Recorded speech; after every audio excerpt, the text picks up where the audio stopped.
ॐ अज्ञानतिमिरान्धस्य ज्ञानाञ्जनशलाकया चक्षुरुन्मिलितं येन तस्मै श्रीगुरवे नमः। वाञ्छाकल्पतरुभ्यश्च कृपासिन्धुभ्येव च पतितानां पावनेभ्यो वैष्णवेभ्यो नमो नमः। नमो महावदन्याय कृष्णप्रेमप्रदायते कृष्णाय कृष्णचैतन्य नाम्ने गौरत्विषे नमः। हे कृष्ण करुणा सिन्धो दीनबन्धो जगत्पते गोपेश गोपिकाकान्त राधाकान्त नमोस्तुते।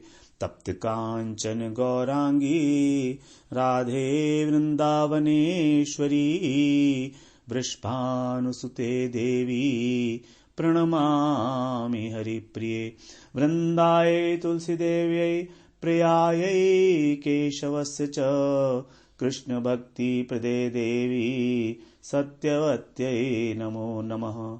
श्री कृष्ण चैतन्य प्रभो नित्यानंद श्री अद्वैत गदाधर शिवसदि गौर भक्त वृंद। हरे कृष्ण कृष्ण कृष्ण हरे हरे, हरे राम राम राम हरे हरे। हरे कृष्णा। सर्वप्रथम मैं अपने गुरुपाद पद ओम विष्णुपाद अष्टोत्तर शत श्री श्रीमद् भक्तिवेदांत माधव गोस्वामी महाराज के चरण कमलों में अनंत कोटि दंडवत प्रणाम ज्ञापन करता हूँ। हम लोग श्रीमद् भगवद गीता के 5वें अध्याय का और 22वां श्लोक श्रवण कर रहे हैं। तो उसमें भगवान ने बताया है कि जो बुद्धिमान लोग हैं वो इंद्रियों के द्वारा, इंद्रियों और विषयों के संसर्ग से अर्थात जो भोग हैं तो उनके द्वारा जो सुख मिलता है उसमें लिप्त क्यों नहीं होते, क्योंकि वो ये जानते हैं कि वो आदि और अंत वाले हैं।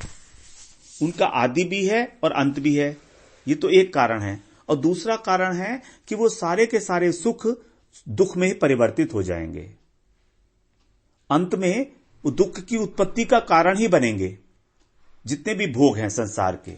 तो संसार के भोग का स्वरूप बता रहे हैं यहां पर भगवान कि हमारे जो हम भोगते हैं इस संसार के अंदर वो वास्तव में क्या है, उनका एसेंस, उनका स्वरूप क्या है। उनका स्वरूप है दुख रूप। यद्यपि वो स्टार्टिंग में, प्रारंभ में हमको सुख की भांति प्रतीत होते हैं, लेकिन वो सुख है नहीं उनमें कहीं भी, क्योंकि परिणाम में उनका दुख ही है। और दुख के 3 प्रकार हम लोगों ने श्रवण किए, 4 प्रकार: परिणाम दुख, ताप दुख, संस्कार दुख और गुण वृत्ति विरोध रूपी दुख। परिणाम दुख का मतलब हुआ कि अंत में सबका परिणाम, जो राजसिक सुख है उसका परिणाम क्या है, दुख रूप ही है, नंबर 1। ताप दुख क्या है? ताप दुख है कि दूसरे के पास मेरे से अधिक भोग की सामग्री है, या मेरे को जो मेरी जो इच्छा है वो पूरी नहीं हो पा रही है, अथवा मेरे अंदर भोगने की सामर्थ्य नहीं है, अथवा मुझको भय है कि ये मेरे पास से पदार्थ छिन जाएगा, नष्ट हो जाएगा। ये 4 प्रकार से ताप दुख होता है। और संस्कार दुख होता है स्मृति के कारण। हमारे को स्मृति बनी रहती है कि हमने ये सुख भोगा था पहले, अब उसी सुख को भोगने के लिए हम कोशिश करते हैं, चाहे न्यायपूर्वक चाहे अन्यायपूर्वक, गलत तरीके से भी। ये तो एक स्मृति का एक पक्ष हो गया।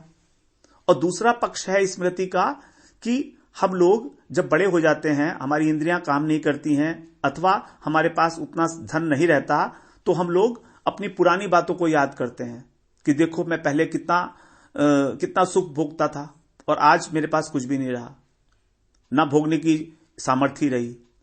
ये स्मृति के कारण हो रहा है दुख।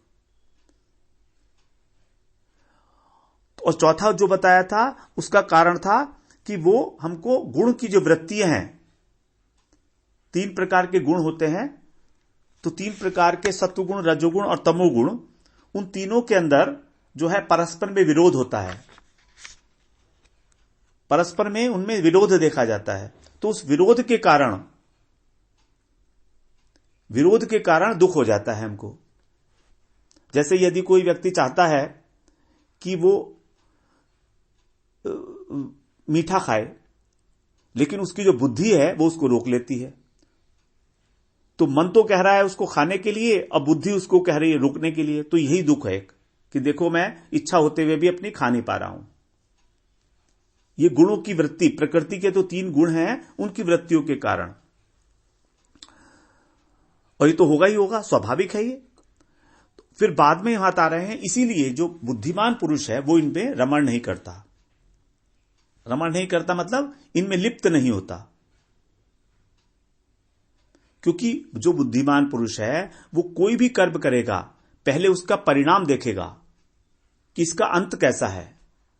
अंत भला सो भला, जिसका अंत भला है वही भला है वास्तव में। तो उसकी दृष्टि परिणाम पे रहती है पहले।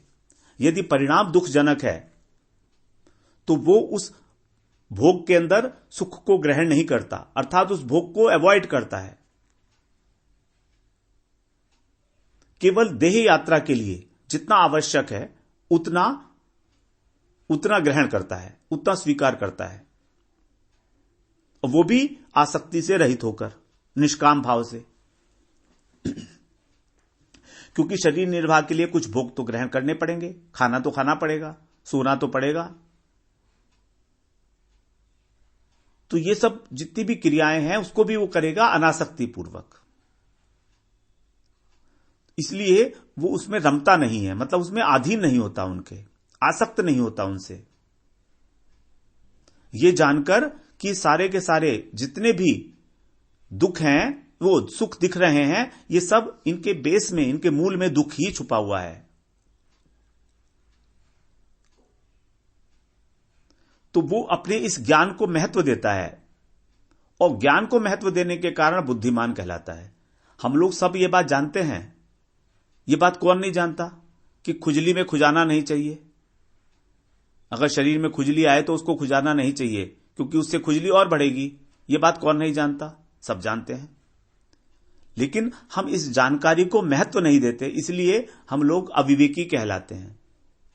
और जो इसको महत्व देता है, इस ज्ञान को, अर्थात इस ज्ञान को चरितार्थ करता है जीवन में, वही कहलाएगा बुद्धिमान। न तेषु रमते बुधः। वो जानता है कि जो भोग की कामना है यही हमारी शत्रु है, नित्य शत्रु है। ज्ञानिनो नित्य वैरिणा। ज्ञानी पुरुष की शत्रु क्या है? काम रूपेण कौन्तेय दुष्पूरेण अनलेन च। 3 अध्याय में भगवान ने बताया था, अज्ञानेनावृतम ज्ञानम ज्ञानिनो नित्य वैरिणा काम रूपेण कौन्तेय दुष्पूरेण अनलेन च। ये जो कामनाएं हैं सुख को भोगने की, ये नित्य बैरी हैं ज्ञानी पुरुष की। और कैसी हैं? दुष्पूरेण अनलेन च। अनलेन, अनल का मतलब है अग्नि।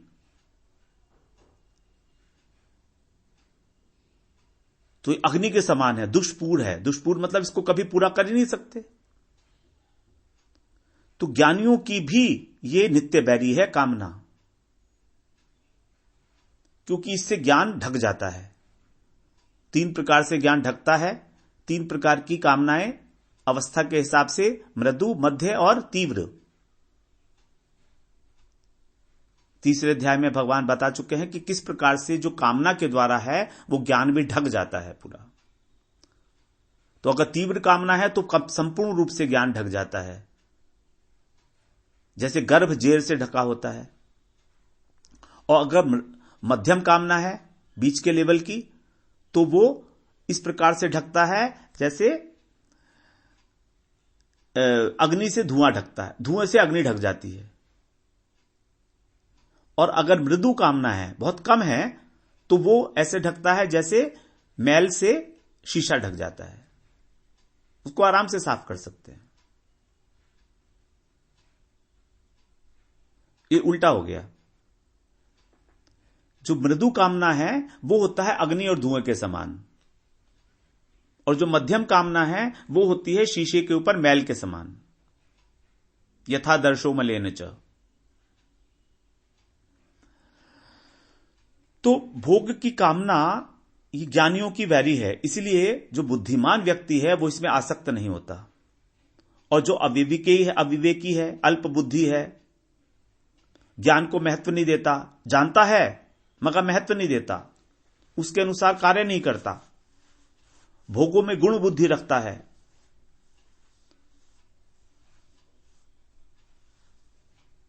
तो उसके अंदर ये कामनाएं रहती हैं।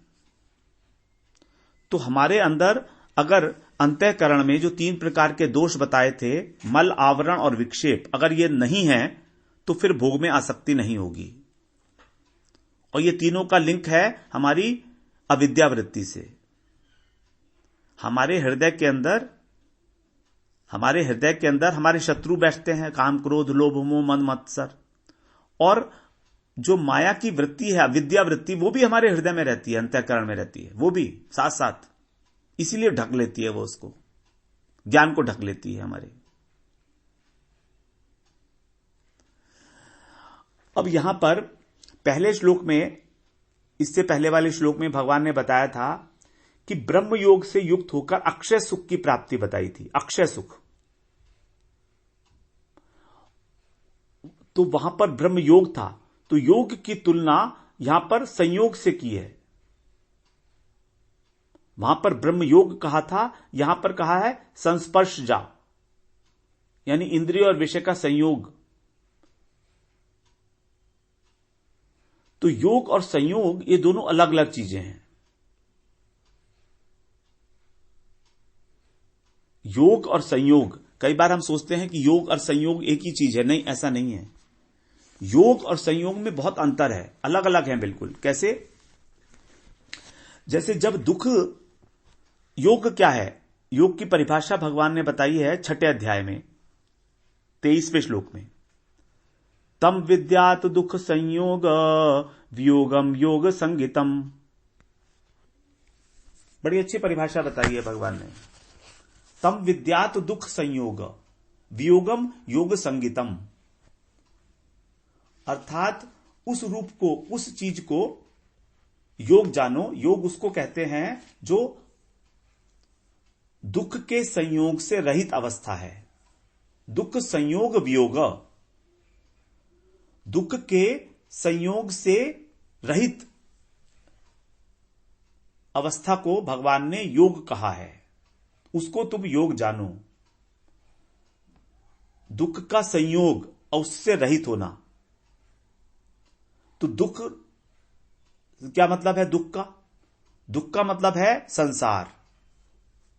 ये संसार कैसा है? दुख रूप ही है ये, इसमें दुख के अलावा तो कुछ और है नहीं। इसकी जो बेसिक फाउंडेशन है वही दुख पर बनी है।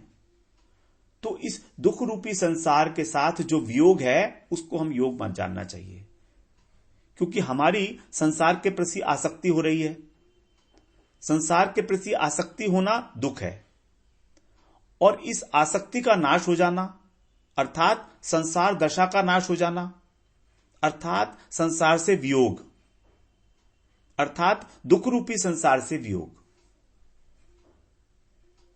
यही है योग, अर्थात भगवत उन्मुखता।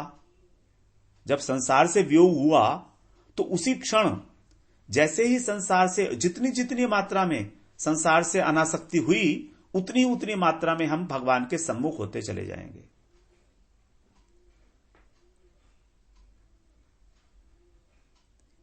ये सिर्फ एक एटीट्यूड का डिफरेंस है। अभी हम लोग, संसार में आसक्ति है हमारी, इसीलिए हम इस दुख रूपी संसार के अंदर हमारा संयोग हुआ पड़ा है। दुख रूपी संसार के साथ संयोग है। तो यहां क्या बता रहे हैं? दुख संयोग वियोग। दुख रूपी संसार के साथ संयोग होने के बदले जब इससे वियोग हो जाएगा तभी उसको कहा जाएगा योग। और योग का मतलब होता है भगवान के साथ योग, जो वास्तव वस्तु है उसके साथ योग, क्योंकि संसार अवास्तव वस्तु है और भगवान वास्तव वस्तु है। संसार नाशवान है और भगवान अविनाशी तत्व है, नित्य है, शाश्वत है, सनातन है। तो भगवान का जो अंश हमारे शरीर में आत्मा के रूप में है, वही जब युक्त हो जाता है भगवान से। युक्त होने का मतलब है कि उनकी सेवा में संलग्न हो जाता है।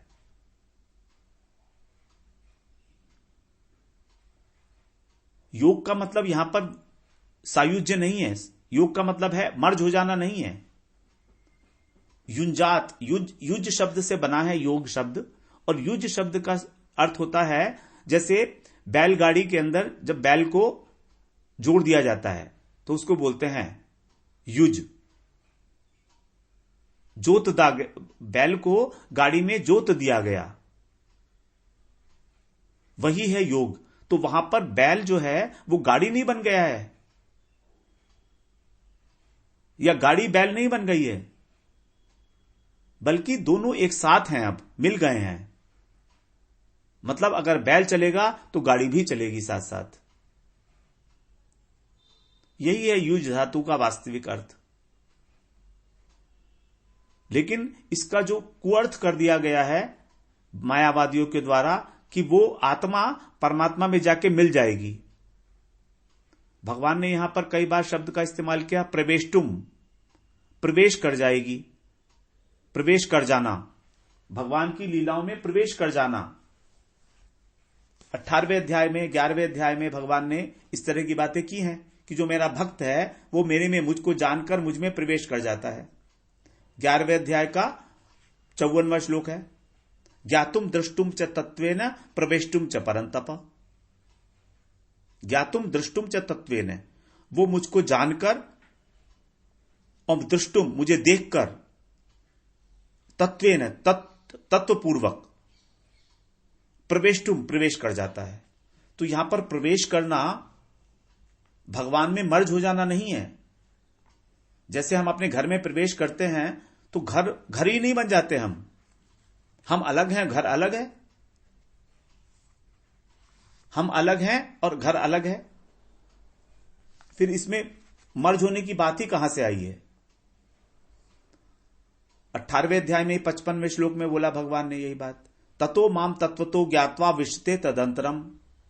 ततो माम तत्वतो ज्ञात्वा, मुझको तत्व से जानकर वो मेरा भक्त विशते तदंतरम, उसके अनंतर मुझमें विशते मंदे प्रवेश कर जाता है।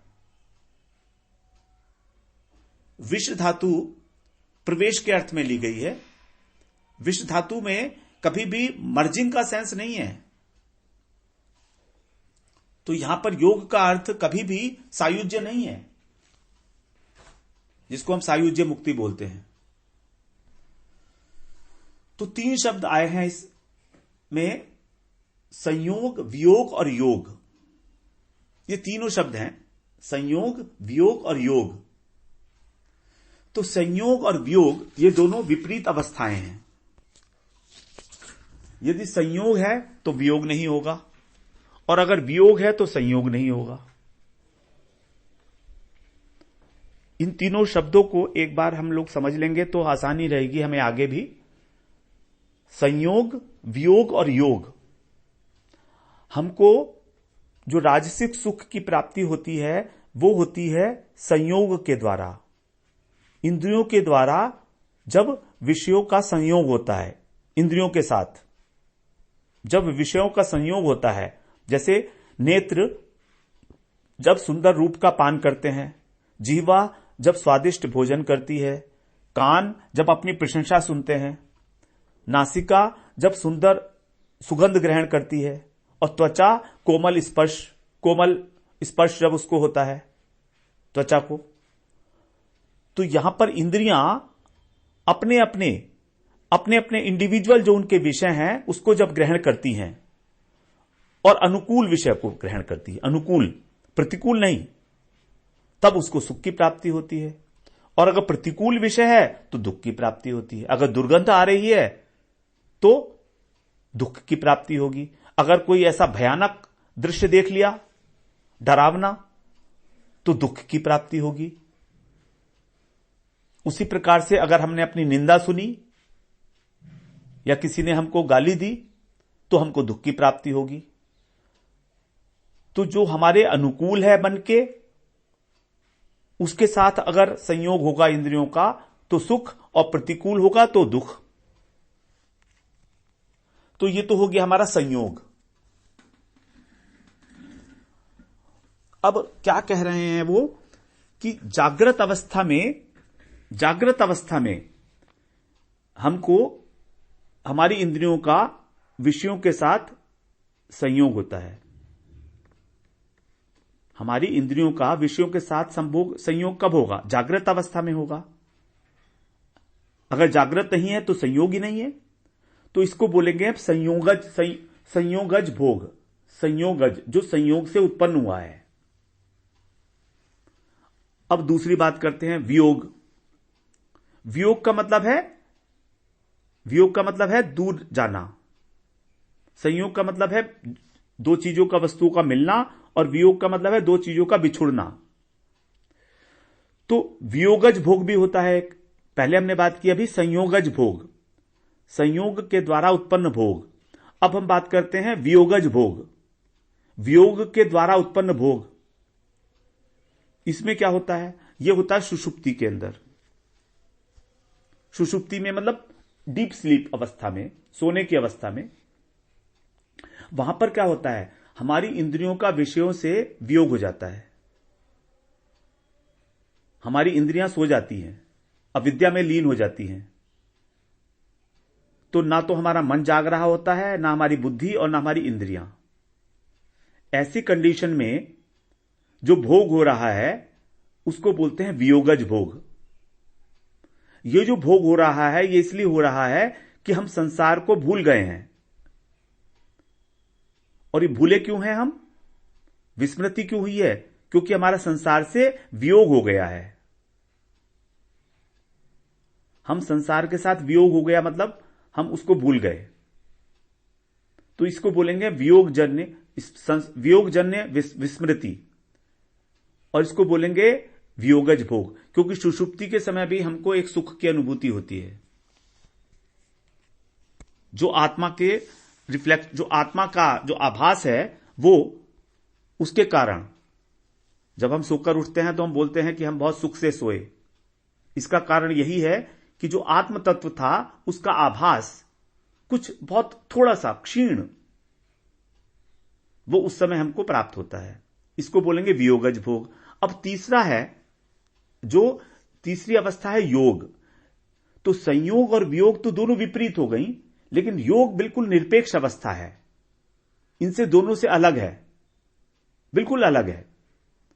ये जो योग है, इस योग के द्वारा जो सुख की प्राप्ति होती है उसको बोलेंगे हम योगज भोग।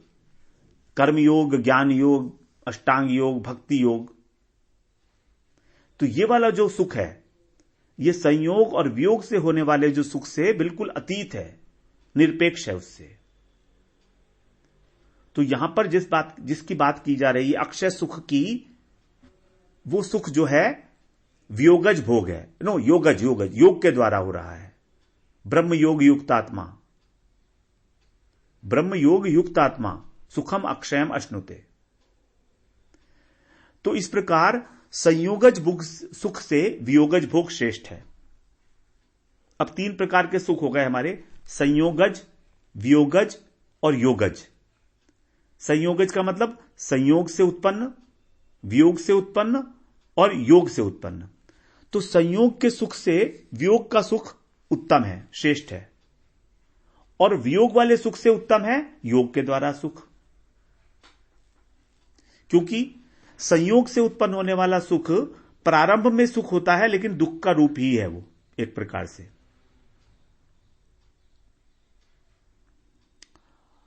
लेकिन जो ये योग के द्वारा उत्पन्न सुख हो रहा है ये नित्य है, अक्षय है। यही है मोक्ष का हेतु, मोक्ष का कारण यही वाला सुख है। और इस सुख की भगवान ने कई जगह पर बात की है। भगवत गीता में इस सुख को कई जगह बताया है। जैसे हम लोगों ने पहले भी श्रवण किया कि 6ठे अध्याय में इसको आत्यंतिक और अत्यंत सुख कहा गया है।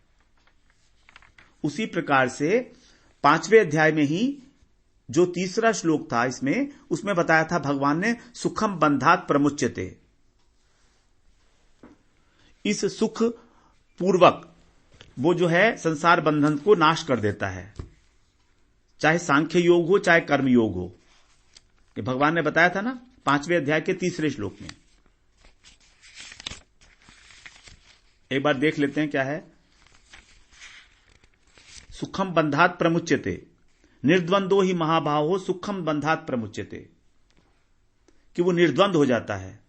ज्ञेय से नित्य सन्यासी यो न द्वेषति न कांक्षति, अर्थात उस कर्म सन्यासी को, उस कर्म योगी को कर्म सन्यासी ही समझना चाहिए, जो न द्वेष करता है, न कामना करता है, न कोई द्वंद्व है। तो उसको जो सुखम बंधात प्रमुच्यते, वो सुख पूर्वक जो है संसार बंधन को नाश कर देता है। और इस प्रकार जो अज्ञानी पुरुष है वो क्या करता है, वो भोगों में रमण करता है और केवल दुख पाता है, व्यर्थ ही जीवन धारण करता है वो व्यक्ति, अज्ञानी पुरुष। 3रे अध्याय में 16वें श्लोक में बोला था भगवान ने, अघायुर इंद्रिय रामो मोघम पार्थ से जीवती। अघायु, अघ माने पाप, अघायुर इंद्रिय रामो, इंद्रिय रामो माने इंद्रियों में रमण करने वाला, इंद्रियों के सुख में रमण करने वाला, इंद्रियों के द्वारा विषय सुख में अर्थात राजसिक सुख में रमण करने वाला उस व्यक्ति को भगवान ने क्या कहा, पापी, अघायु, पापी मनुष्य। मोघम पार्थ से जीवती, मोघम का मतलब है व्यर्थ, वो व्यर्थ ही जी रहा है, उसका जीना ना जीना बराबर है। और जबकि ज्ञानी पुरुष के लिए क्या बता रहे हैं भगवान 17वें श्लोक में ही, यस्तु आत्मरतिरेव स्यात् आत्मतृप्तश्च मानवः। जो ज्ञानी पुरुष है वो आत्मा में ही रमण करके, आत्मरति, आत्मरति का मतलब है आत्मा में रमण करके आत्मा में तृप्तश्च, आत्मा में तृप्त रहता है, आत्मा में तृप्त रहता है, वो ज्ञानी पुरुष है। तो जो इंद्रियों में रमण कर रहा है उसको भगवान बता रहे हैं वो पापी है, अघायु।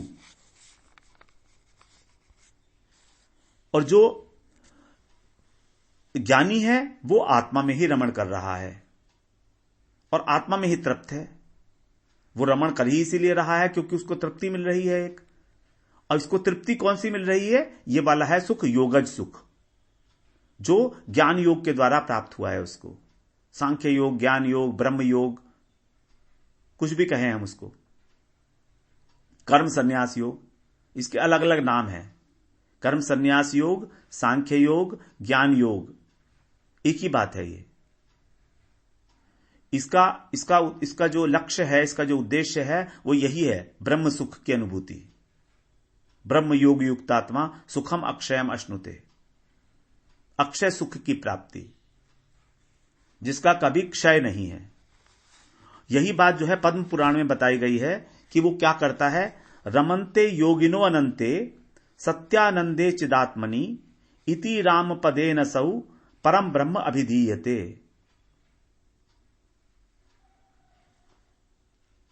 रमन्ते योगिनो अनंते सत्यानंदे चिदात्मनि इति राम पदे न सौ परम ब्रह्म अभिधीयते। पद्म पुराण में कहा गया है कि जो योगी जन परम सत्य में रमण करते हुए, सत्यानंदे, सत्य के अंदर आनंद लेते हुए, मतलब रमण करते हुए अनंत दिव्य सुख प्राप्त करते हैं। रमनते, दिव्य सुख प्राप्त करते हैं वो, इस सत्य में रमण करना। तो इसीलिए क्या कहा गया है, परम ब्रह्म अभिधीयते, परम ब्रह्म को कहा गया है। अभिधीयते माने कहा गया है। क्या कहा गया है, इति राम पदे न सौ, इस राम पद के द्वारा। तो जो राम शब्द है, पर ब्रह्म को भी, परम ब्रह्म को भी राम कहा गया है। इति राम पदे न सौ, राम पद के द्वारा, राम शब्द के द्वारा उसी परम ब्रह्म को ही कहा गया है अभिधीयते, क्योंकि वो उसमें रमण करते हैं। योगी लोग उसमें रमण करते हैं, इसलिए उसको राम कह दिया गया है। जिस वस्तु में रमण किया जाता है उसको राम कहा जाता है। जो रमण करता है उसको भी राम कहते हैं, आत्मा राम। तो इस प्रकार हम लोगों ने 22वां श्लोक श्रवण किया है। अब अभी हम कल से फिर 23वां श्लोक श्रवण करते हैं। वांछा कल्पतरुभ्यश्च कृपा सिंधुभ्य एव च पतितानां पावनेभ्यो वैष्णवेभ्यो नमो नमः।